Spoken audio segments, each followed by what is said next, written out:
The Easter week is called the octave of Easter, which means that for a whole week we celebrate one single day, the day of the risen Lord, the day of the resurrection.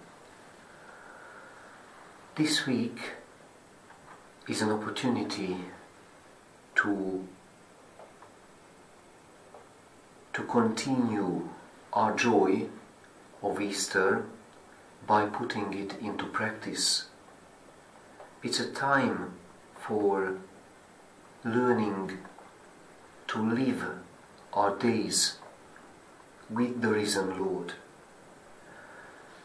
And just as the apostles, when they continued their life, as it were, continued their life, not only the 12, but the wider circle of the disciples and the growing number of the believers of the resurrection, just as they continued their life, their weekdays, in the power of the risen Lord, with the joy of being with Him, this is a time for us to learn how to live with the Lord. In our first reading, we read something important.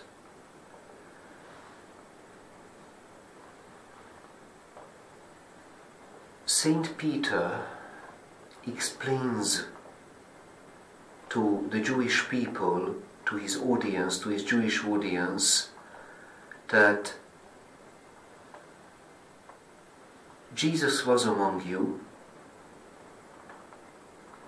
and you took and had crucified him by men outside the law. You killed him, but God raised him to life. It wasn't to create hostility, not at all. On the contrary, Saint Peter wanted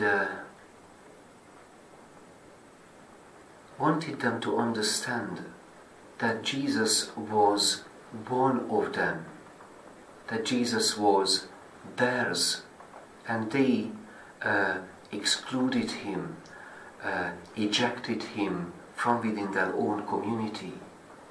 They killed their own, and it must be painful. They have to take responsibility for that.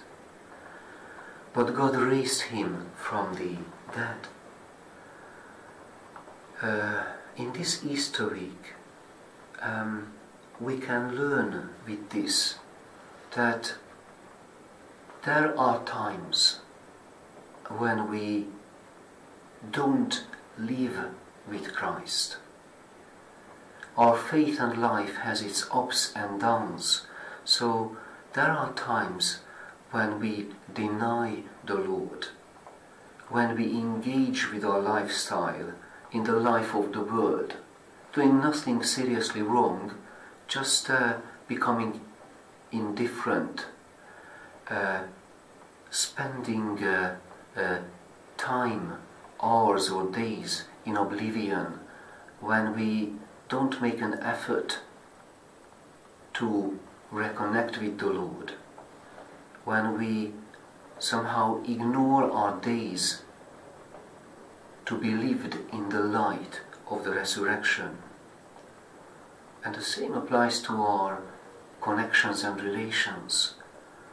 What prevents us in any circumstances to pray for our beloved ones, friends and colleagues, to think of them in love, to wish them well through prayers? What prevents us to make a small gesture of love, to renew our daily routine and encounters, to give thanks for our day and for our beloved one who are given to us as a gift?